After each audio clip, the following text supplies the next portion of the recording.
Olá, bem-vindos a mais um estudo em nosso canal Descobrindo a Espiritualidade.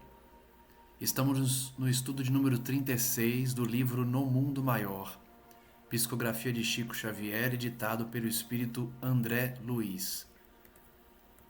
Estamos no capítulo 15, intitulado Apelo Cristão, onde o palestrante, que está falando para um grupo de cristãos modernos, explica sobre a necessidade de voltarmos para o cristianismo primitivo, no sentido de acolhimento, no sentido de nos envolvermos na mesma energia de Cristo e dos primeiros cristãos, a fim de que apliquemos hoje na modernidade os mesmos princípios do Evangelho, acolhendo os irmãos, aprendendo com os erros e com os acertos, com as experiências de cada dia e principalmente não usando a religião como uma plataforma de elevação social, financeira, de prestígio, de vaidade, de orgulho, mas sim como uma forma de elevação espiritual, dando aos irmãos que ainda estão distantes da compreensão exata das palavras de Deus, das palavras do Cristo, possam compreendê-las através do nosso exemplo.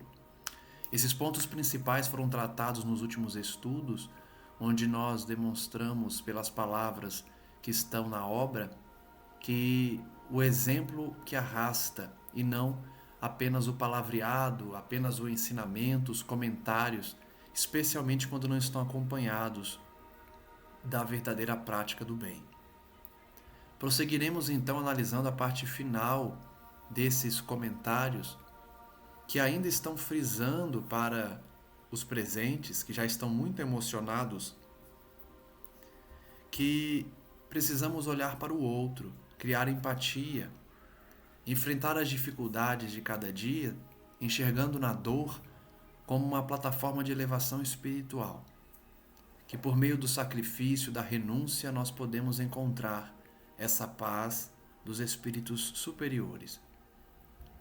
Ele pede então mais uma vez aos que estão acompanhando a palestra que abracemo-nos uns aos outros, em nome do Cordeiro de Deus, que nos reformou a mente, alçando-a a planos superiores pela ascensão gloriosa, por meio do sacrifício. De novo a ideia de imitar Jesus, de acompanhar seus passos, de tentar seguir os seus ensinamentos de maneira ideal, seguindo, por exemplo, o seu sacrifício por nós, a sua entrega, a sua dedicação, o seu serviço em favor da humanidade. Que possamos copiar esse modelo de servir a humanidade de maneira descompromissada com os nossos interesses, visando recompensas, visando elevação social, mas sim uma prática do serviço no bem, sem qualquer vinculação com ganhos materiais, sejam eles econômicos ou não. Somente assim, meus amigos, é possível atender à elevada destinação que nos cabe. Diante do mundo periclitante, alucinado por ambições rasteiras, dominado pelo ódio e pela miséria, sequências das guerras incessantes e aniquiladoras, harmonizemo-nos em Jesus Cristo a fim de equilibrarmos a esfera carnal. Ainda na ideia de seguir o modelo, sintonizando com ele, para não errarmos o caminho. Sombras perturbadoras vagueiam em torno de vossos passos e de vossas instituições, em ronda sinistra, e de fato isso ocorre até hoje. Quantas instituições estão rodeadas pelas sombras, diariamente atormentadas, diariamente colocadas à prova, com tentações, até que essas instituições caem, se não vigiar, se não orar. Evitai a subversão dos valores espirituais.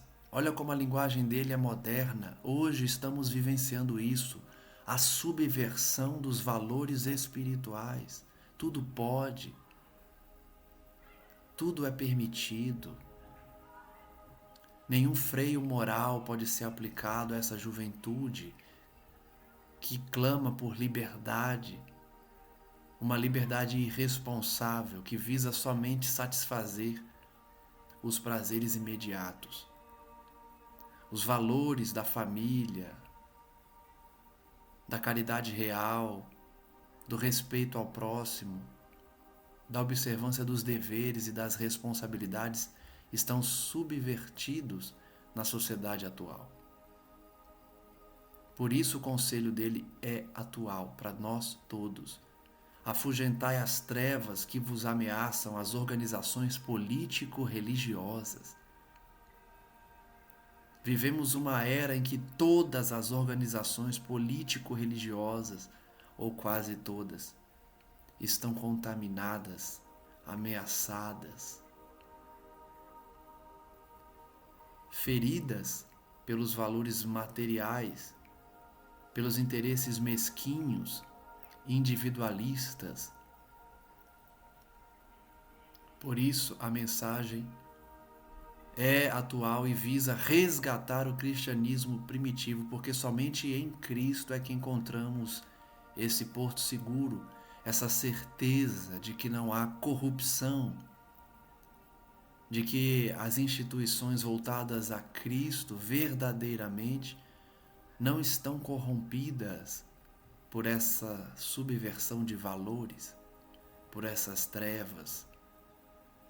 Temei a ciência que estadeie sem a sabedoria. Livrai-vos do raciocínio que calcula sem amor. Quantas pessoas hoje calculam sem amor, negam esmolas, negam auxílio ao próximo, negam ajudar os seus próprios parentes, porque simplesmente calculam pelo raciocínio os gastos que terão. Os corações estão frios. Temos que nos livrar desses sentimentos. O raciocínio frio e calculista, sem emoção, sem compaixão. A ciência sem sabedoria. O Espiritismo veio unir ciência e religião, porém, a ciência materialista, a ciência que tudo nega, não pode ser admitida nem seguida, ela precisa ser esclarecida e por isso precisa ser uma ciência com sabedoria. Revisai a fé para que seus impulsos não se desordenem, a míngua de edificação. Todos nós precisamos fazer isso. Buscar a fé todos os dias. Por quê?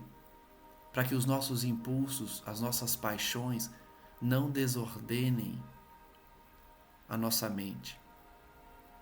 Para que a gente não se esqueça da necessidade de edificação interior.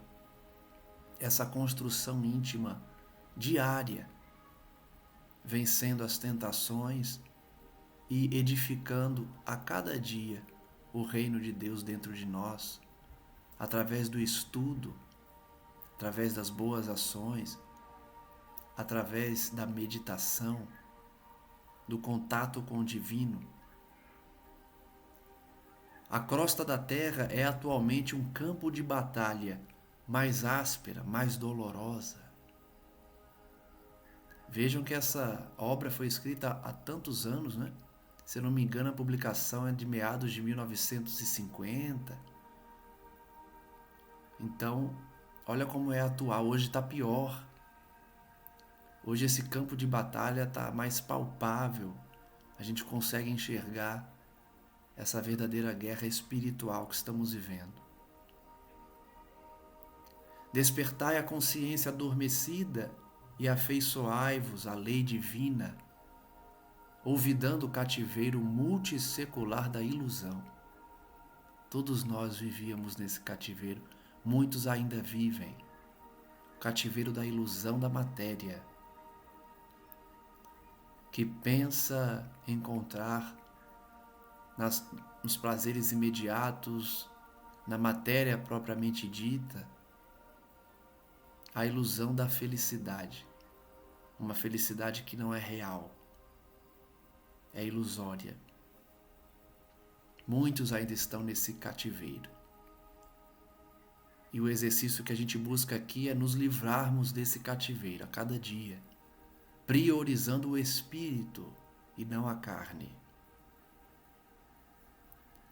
A salvação é contínuo trabalho de renovação e de aprimoramento, contínuo, diário.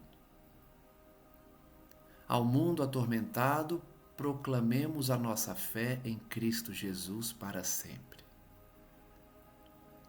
Eusébio então terminava a palestra com essa frase belíssima que todos devemos repetir, para não deixar nossa fé cair, para não deixar nossa crença se abalar diante desse mundo atormentado, que prega nas televisões, na internet, nos vídeos das redes sociais, a busca do prazer imediato.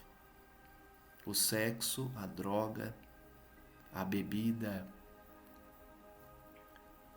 os relacionamentos relâmpago, o desprezo pela vida humana, um mundo atormentado que nos estimula todos os dias pelas redes sociais, pela postura dos outros nas ruas, pelas notícias da TV. Diante desse mundo, proclamemos nossa fé em Jesus Cristo, um nome que muitos não gostam de ouvir, se ofendem, torcem o nariz quando escutam o nome de Jesus Cristo, ou porque associam o nome à igreja e, por terem muitas mágoas, acham que a igreja é Jesus, quando na verdade o Cristo está acima de qualquer religião. Ou porque odeiam a ideia da salvação pelo esforço pessoal, porque sabem que precisarão abrir mão dos prazeres que buscam para serem salvos e por isso odeiam ouvir esse nome, Cristo Jesus, para sempre. Eusébio então terminava a palestra aureolado de prodigiosas emissões de luz. A assembleia que o assistia, prosternada, mostrava semblantes lívidos de estupefação. Lembre-se que eram católicos e evangélicos ali, ouvindo Eusébio, ouvindo esse mentor buscar resgatar o cristianismo primitivo, daqueles irmãos já despertos para o bem. Muitos emocionados, espantados com a sua capacidade de exposição e pela força de suas palavras. Enorme grupo de colaboradores de nosso plano elevou a voz em harmonias, entoando comovente cântico de glorificação ao Supremo Senhor. Imaginem que cena linda, né? Começaram a cantar, a louvar por meio do canto. As melodiosas notas do hino perdiam-se ao longe no arvoredo distante, nas asas de suave brisa. Terminados os serviços da reunião, André Luiz então diz que reparou os amigos encarnados sob o amparo de colegas das atividades socorristas do além, que não se afastaram animados e otimistas, porque muitos deles, compreendendo talvez com mais clareza, fora do veículo denso da experiência física, os erros da crença transviada, se retiravam por isso cabisbaixos, soluçando. Então aquela palestra não era somente uma palestra para esclarecer, era uma palestra para alertar, para chamar atenção, para recolocar os que estavam desviados do caminho de volta na senda. Muitos reconheceram que estavam errados pelas palavras de Eusébio, e saíram da palestra chorando, cabisbaixos, envergonhados, porque sabiam no seu íntimo que tinham se desviado do caminho. Entremos então no capítulo 16, intitulado Alienados Mentais. Nos narra André Luiz: antes de visitarmos as cavernas de sofrimento, Calderaro instou-me a fazer com ele rápida visita a grande instituto consagrado ao recolhimento de alienados mentais na esfera da crosta. Então, antes de irem às cavernas, desde o início da obra prometida, eles vão passar num instituto que recolhe os alienados mentais. Compreenderás então mais exatamente, explicou o generoso, dirigindo-se a André Luiz com a delicadeza que lhe é peculiar.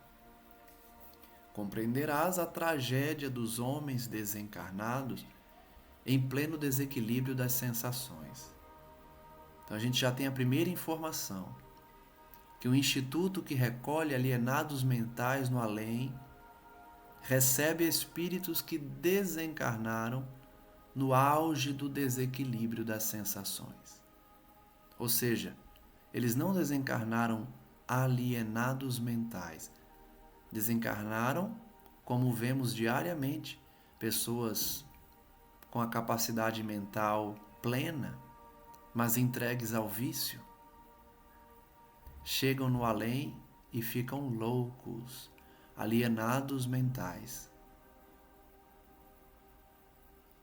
Excetuados os casos puramente orgânicos, o louco é alguém que procurou forçar a libertação do aprendizado terrestre por indisciplina ou ignorância.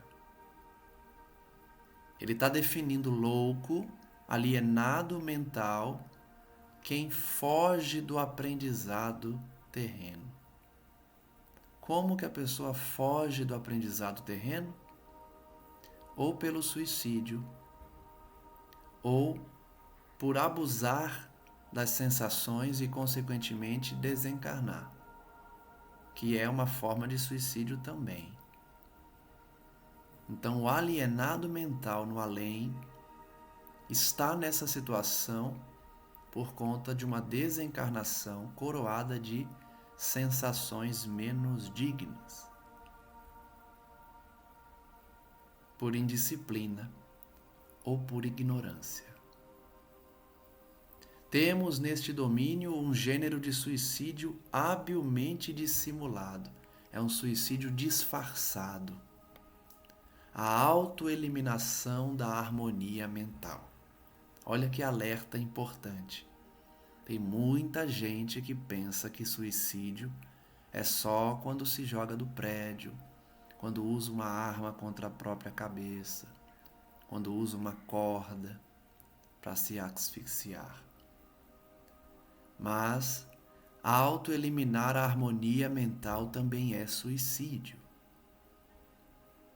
Isso é grave, importante de ser falado, porque muitos estão desequilibrando a harmonia mental sem perceberem o risco que estão correndo. Pela inconformação da alma nos quadros de luta que a existência humana apresenta. É o espírito rebelde que não aceita a sua situação na terra e se rebela contra Deus, se revolta contra o quadro de luta que ele está vinculado, seja no emprego que ele não gosta, seja numa família difícil, seja numa situação financeira desagradável. O indivíduo fica inconformado, se rebela contra Deus e auto-elimina a sua existência de forma direta ou auto-elimina a sua harmonia mental, num suicídio disfarçado. Diante da dor, do obstáculo ou da morte, milhares de pessoas capitulam, entregando-se sem resistência a perturbação destruidora que lhes abre por fim as portas do túmulo. Então ele está dizendo que muitas pessoas, diante de uma dor, de alguém que desencarna, diante de uma dificuldade na vida, se desarmoniza por completo e acaba desencarnando. Aos olhos do mundo não é suicida, porque ele não realizou um ato violento, direto, contra o próprio corpo, contra a própria vida.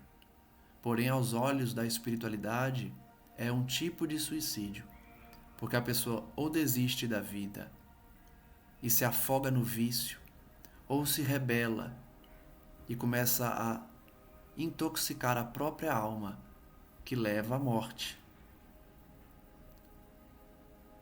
A princípio, são meros descontentes, desesperados, que passam despercebidos, mesmo aqueles que os acompanham de mais perto.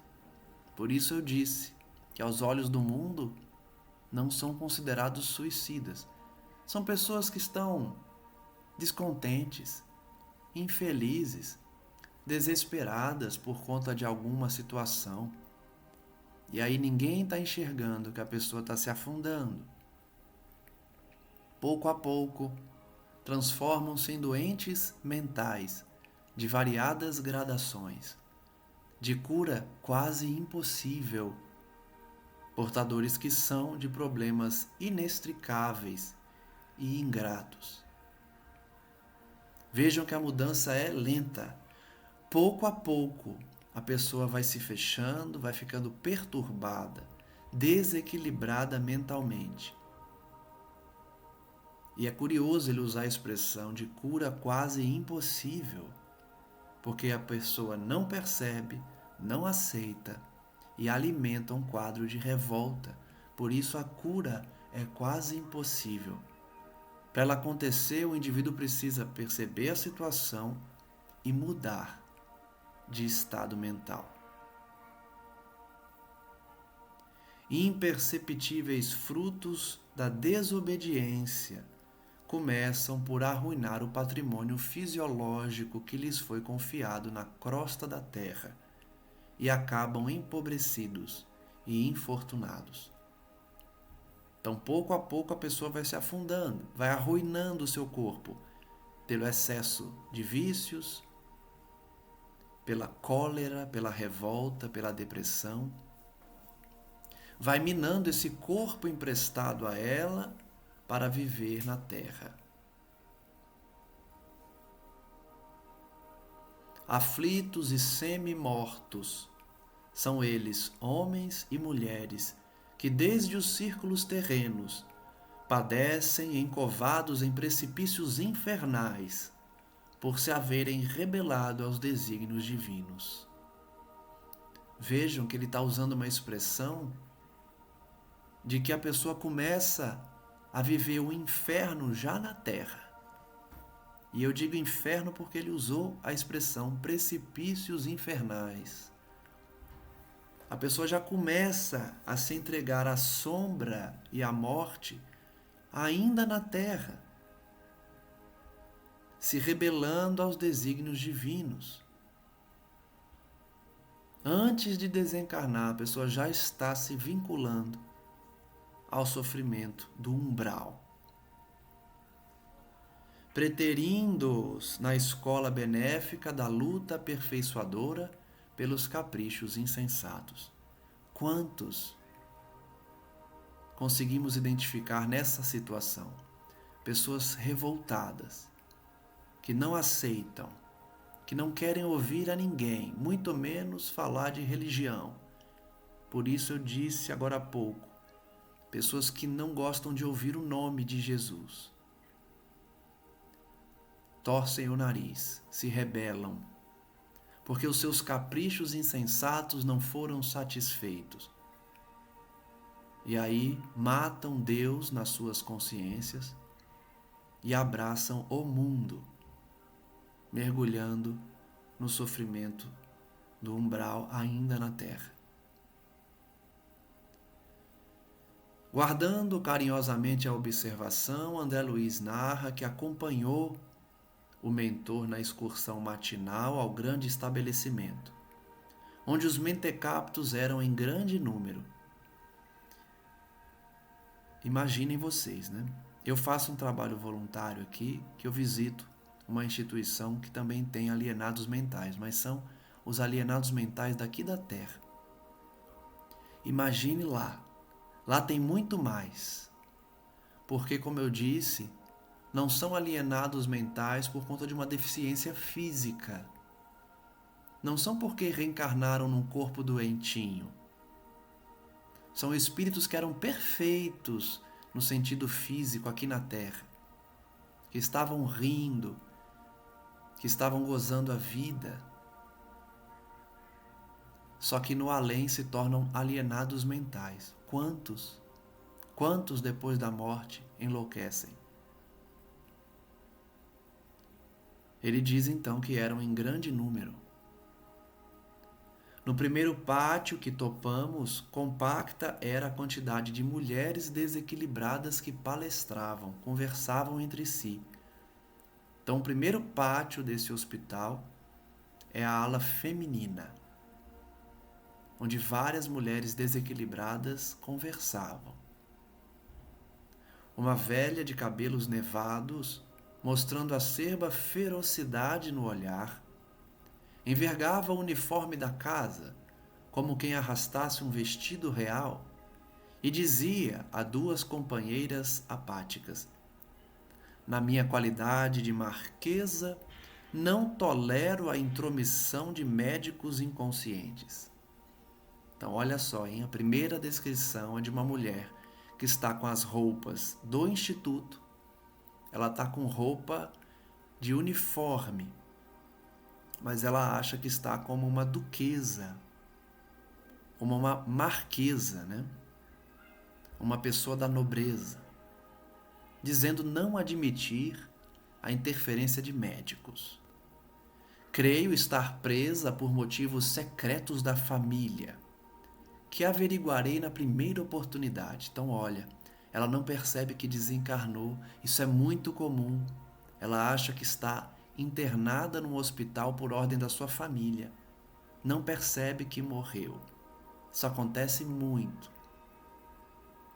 Tenho poderosos inimigos na corte. Olha quanto tempo ela está desencarnada. André Luiz escreveu essa obra, deve ter vivenciado essa situação por volta de 1940 e alguma coisa, né? Porque nosso lar passa na Segunda Guerra. Então, olha quanto tempo que aquela mulher estava ali achando que vivia aos tempos de reinados ainda. Contudo, as minhas amizades são mais prestigiosas e fiéis. Baixou a voz, como receando espias ocultos, e falou ao ouvido de uma das irmãs de sofrimento: o imperador está interessado em meu caso e punirá os culpados. Segregaram-me por miseráveis questões de dinheiro. Então, ela desencarnou há tantos anos e acha que a família prendeu ela ali por conta de dinheiro. Elevando o diapasão, inesperadamente bradou: todos pagarão, todos pagarão. E continuava explicando-se com gestos de grande senhora. André Luiz então diz: compungia-me observar a promiscuidade entre as enfermas encarnadas e as entidades infelizes que ali se acotovelavam. Percebam então que o instituto que ele está visitando é no plano físico, né? Então eu pensei que se tratava de um instituto que recolhia alienados no além, mas eles estão visitando o instituto da Terra. O que não exclui, né, os comentários que fiz, porque a realidade dos alienados mentais no plano espiritual é a mesma, se não pior. Mas eles estão vendo doentes encarnadas e que estão obsidiadas, porque várias entidades ali infelizes acotovelam-se entre elas. Preso ainda ao meu antigo veso de curiosidade, tentei estacar a fim de ouvir a demente até ao fim. Mas o assistente deu-se pressa em considerar. Não nos detenhamos. Infelizmente atravessamos vasta galeria de padecimento expiatório, onde nossos recursos socorristas não ofereceriam vantagens imediatas. Então não adiantava parar para ouvir a história daquela senhora, que não estava desencarnada, porém, na sua mente, ela ainda vivia numa outra encarnação em que era da nobreza, o que é muito comum, né? A gente vê nos hospitais psiquiátricos. Eles não podiam analisar aquele caso com maior ênfase. Não adiantava tentar socorrer ninguém naquele momento. Aqui, quase todos os alienados são criaturas que abdicaram a realidade, atendo-se às circunstâncias do passado sem mais razão de ser. Então a maioria dos que estão ali estão presos no passado, em encarnações precedentes. Essa desventurada irmã já possuiu títulos de nobreza em existência anterior. Perpetrou clamorosas faltas, dando expansão às energias cegas do orgulho e da vaidade.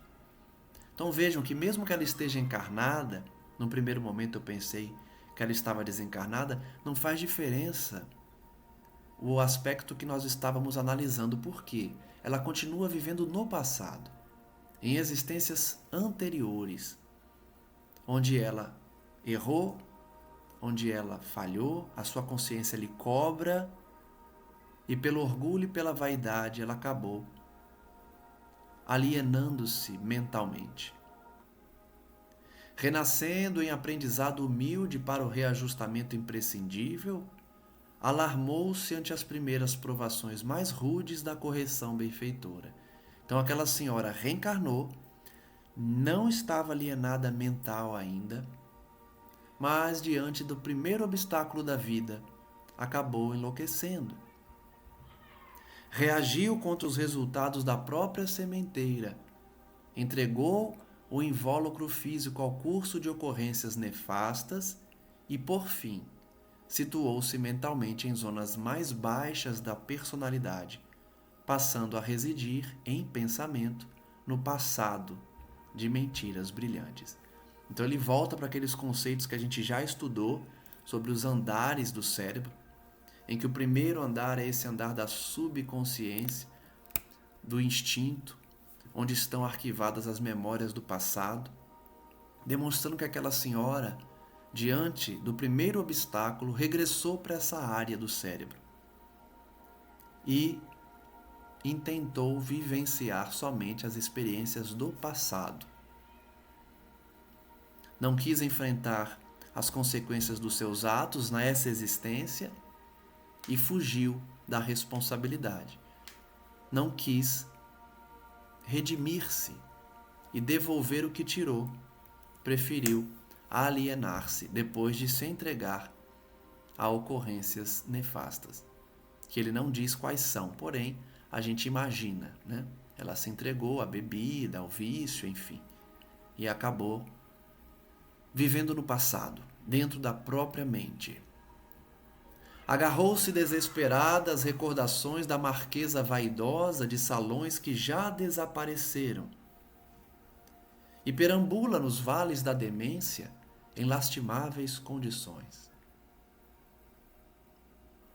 André Luiz então prossegue, dizendo: não déramos muitos passos, encontramos novo ajuntamento, em que sobressaía a curiosa dama, extremamente nervosa.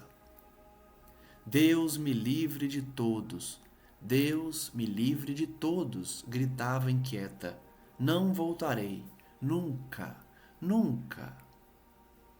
Aproxima-se Cordata, a enfermeira, e pede: Senhora, mais calma, é seu marido que vem à visita. Vamos ao guarda-roupa. E sorrindo, não se sente feliz? Jamais bradava a demente com espantoso semblante de angústia. Não quero vê-lo, odeio-o, odeio com tudo que lhe pertence. Repetindo expressões de desprezo, inteiriçou-se, caindo em lamentável crise de nervos, pelo que, auxiliada a enfermagem, houve que requisitar socorro urgente. Então, o segundo caso é de uma senhora que não quer ver o esposo, porque certamente se recorda do passado que eles tiveram. André Luiz desejou mais uma vez reter-se ali para estudar a situação, mas o assistente mais uma vez impediu, esclarecendo: não percas tempo, André. Não remediarias o mal. Nossa passagem aqui é rápida.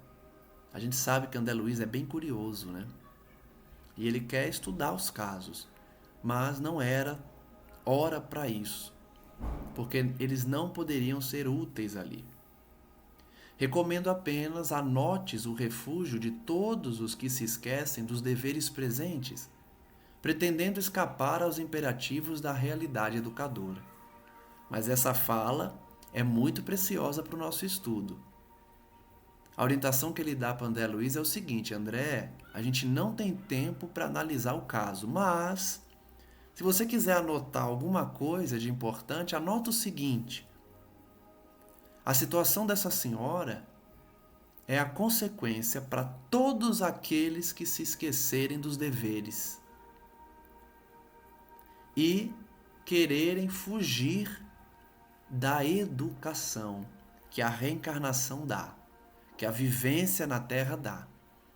Então, essa lição nos serve de alerta mais uma vez. Não tentemos escapar dos nossos deveres, nem fugir dos impositivos da lei. O resultado é o enlouquecimento, é a alienação mental. Cumpramos nossos deveres e enfrentemos os desafios da vida. Porque se tentarmos fugir, o resultado é esse que estamos vendo: a alienação mental. Modificou a inflexão da voz e prosseguiu: não asseguramos que todos os casos do hospício se relacionem exclusivamente com esse fator. Ou seja, não é todo mundo que está ali que quis fugir da sua responsabilidade, que quis fugir dos deveres e não quis enfrentar os impositivos da vida. Não são todos. Muita gente atravessa este pavoroso túnel premida por exigências da prova retificadora. Então, alguns ali, né, não são todos, alguns estão ali porque as dores e os sofrimentos a esmagaram. É, no entanto, forçoso reconhecer que a maioria encetou o pungitivo drama em si mesma. A maioria dos alienados mentais chegou a esse estágio por conta própria, por alimentar o drama em si mesmo. Auto-obsessão. São irmãos nossos revoltados ante os desígnios superiores que os conduziram a recapitular ensinamentos difíceis. Então ele volta a ensinar que quando a gente se revolta contra as necessidades de reajustamento na Terra, as expiações, muitos enlouquecem. Porque querem fugir dessa responsabilidade, fugir dos seus deveres. Qual o de se reaproximarem de velhos inimigos, por intermédio de laços consanguíneos, ou de enfrentarem obstáculos aparentemente insuperáveis. Então, quando reencarna com o inimigo na mesma família, foge desse vínculo, não quer enfrentar, foge do dever, ou quando aparece algum outro problema na vida e a pessoa não aceita. Para que se efetue a jornada iluminativa do espírito, é indispensável deslocar a mente, revolver as ideias, renovar as concepções e modificar invariavelmente para o bem maior o modo íntimo de ser, tal qual procedemos com o solo na revivificação da lavoura produtiva, ou com qualquer instituto humano em reestruturação para o progresso geral. Isso aqui é muito importante. Ele está falando de reforma íntima, modificar as concepções para o bem, mudar as nossas tendências, os nossos hábitos, despertar a espiritualidade. É um processo que todos precisamos realizar. Da mesma forma que a gente mexe no solo antes de plantar, para revivificar a lavoura.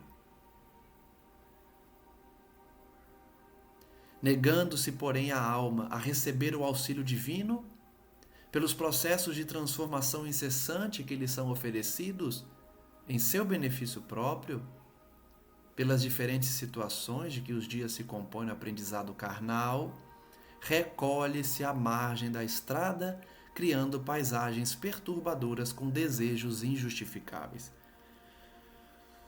Então, aqueles casos ali, a maioria deles, são de pessoas que reencarnaram, começaram a enfrentar os obstáculos da vida, começaram a responder pelas atitudes do passado por meio de expiações, de provações, de obstáculos, de situações que estimulam o seu crescimento e decidiram desistir.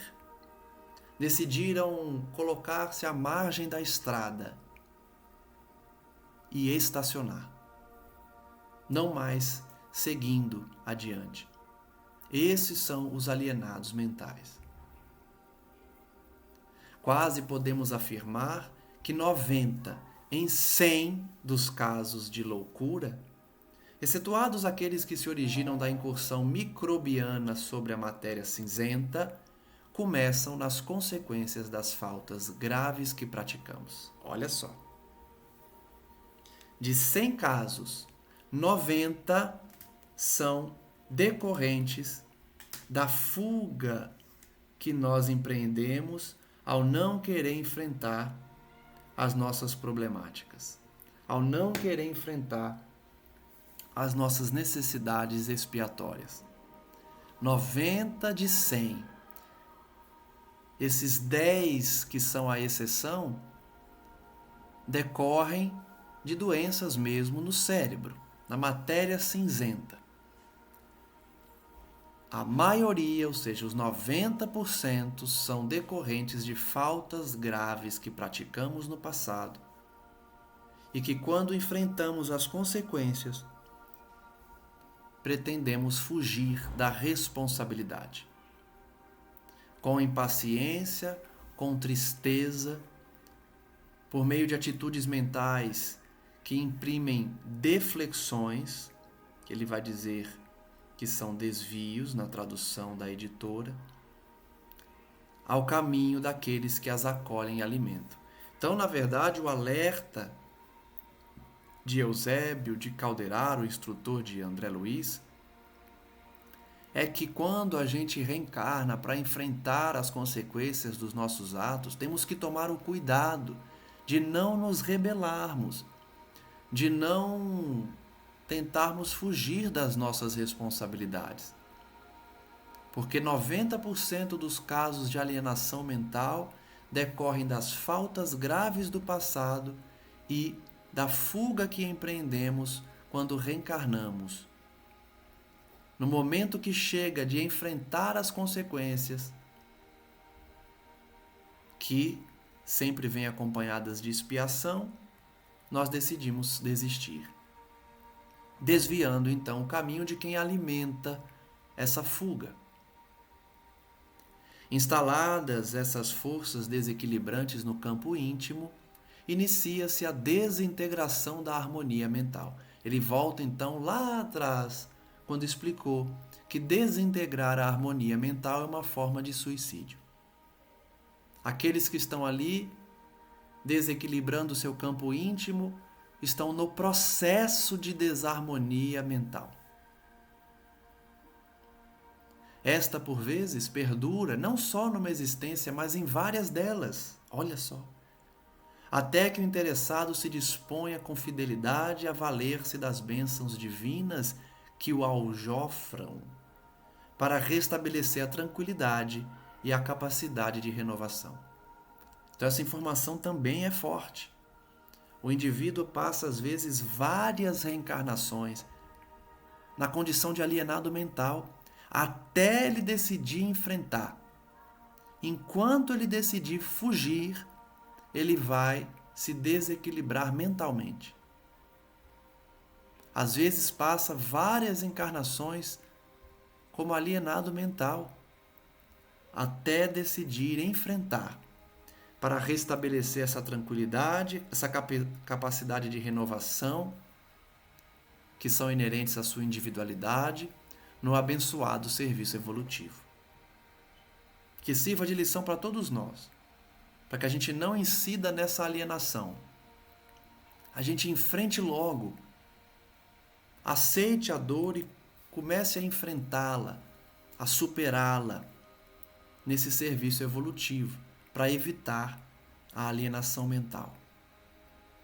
Pela rebeldia, a alma responsável pode encaminhar-se para muitos crimes, a cujos resultados nefastos se cativa indefinidamente, fica preso aos resultados dos crimes. Pela rebeldia. Então o espírito foi rebelde lá atrás, quando pecou, quando errou.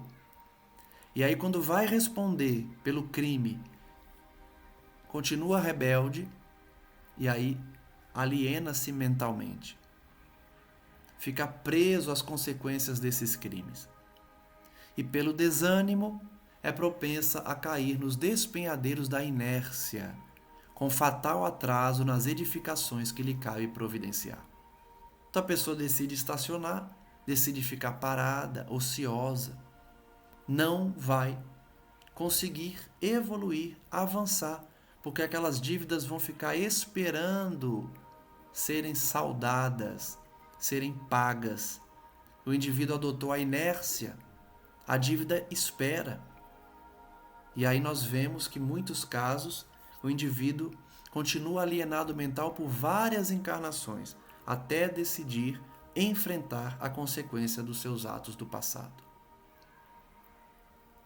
Nesse ponto dos esclarecimentos, diz André Luiz que eles penetravam uma extensa varanda no departamento masculino, e logo se nos deparou um homem que de certo se enquadrava entre os esquizofrênicos absolutos. Então eles já saíram do primeiro pátio, da ala feminina, e estão na ala masculina. Rodeavam-no algumas entidades de sombrio aspecto. Um indivíduo específico, esquizofrênico, estava acompanhado de vários obsessores. Semelhava-se o doente a perfeito autômato sob o guante de tais companheiros.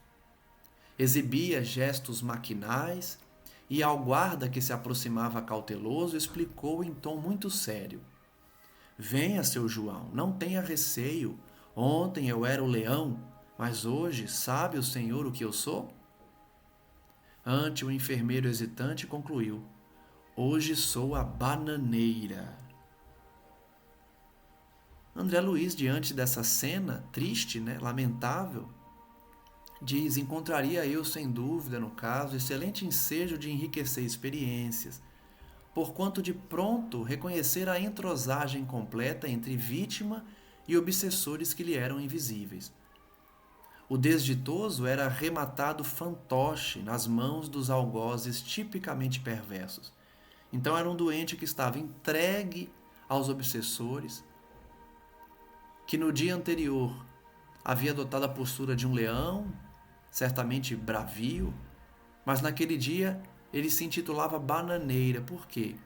Estava sendo controlado mesmo, influenciado quase que pela subjugação junto aos seus obsessores, que estavam expondo ele a ridículo, como um fantoche. Calderaro, porém, não permitiu André Luiz a interromper a marcha de novo. O processo de desequilíbrio está consumado. Não encontrarias possibilidade de recompor-lhe, em serviço rápido, as energias mentais centralizadas na região inferior. Então é mais um que está centralizado na região inferior do cérebro, né?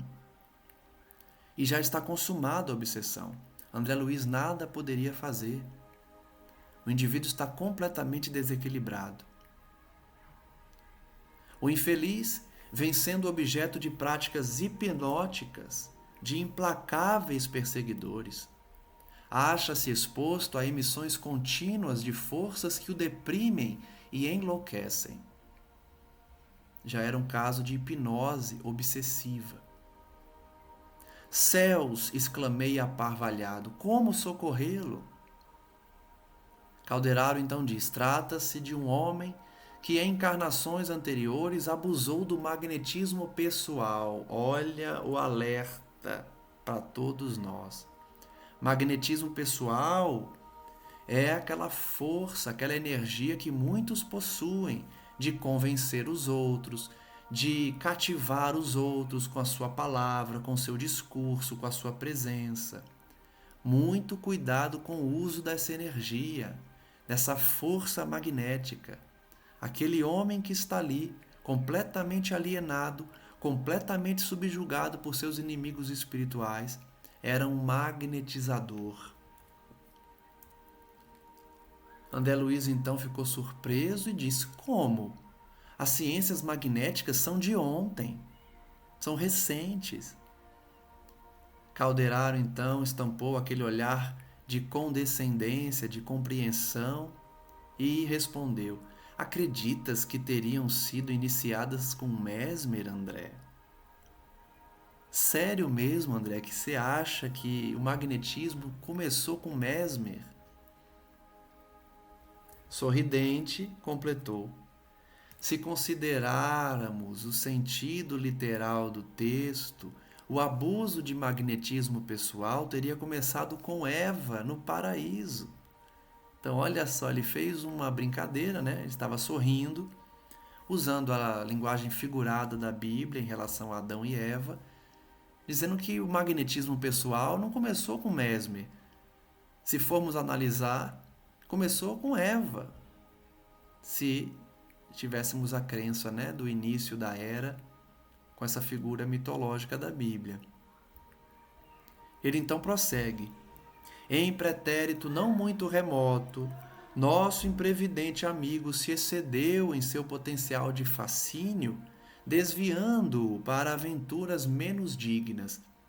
Várias mulheres que lhe sofreram a ação corrosiva assestaram contra ele incessantes explosões de ódio doentio e corruptor, extravasamentos que o pobre companheiro merecia em consequência da atividade condenável a que se dedicou por muitos anos.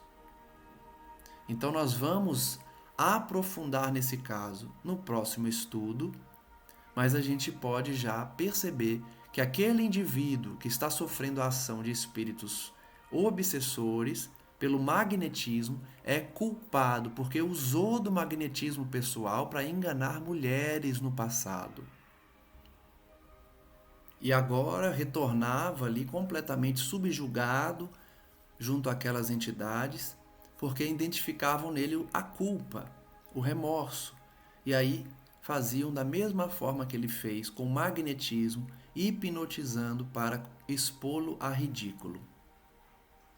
Que possamos então refletir sobre as lições do estudo de hoje, principalmente em relação ao cuidado que devemos ter com a nossa existência, com a nossa oportunidade reencarnatória, para não fugirmos das responsabilidades e acabarmos como verdadeiros alienados mentais.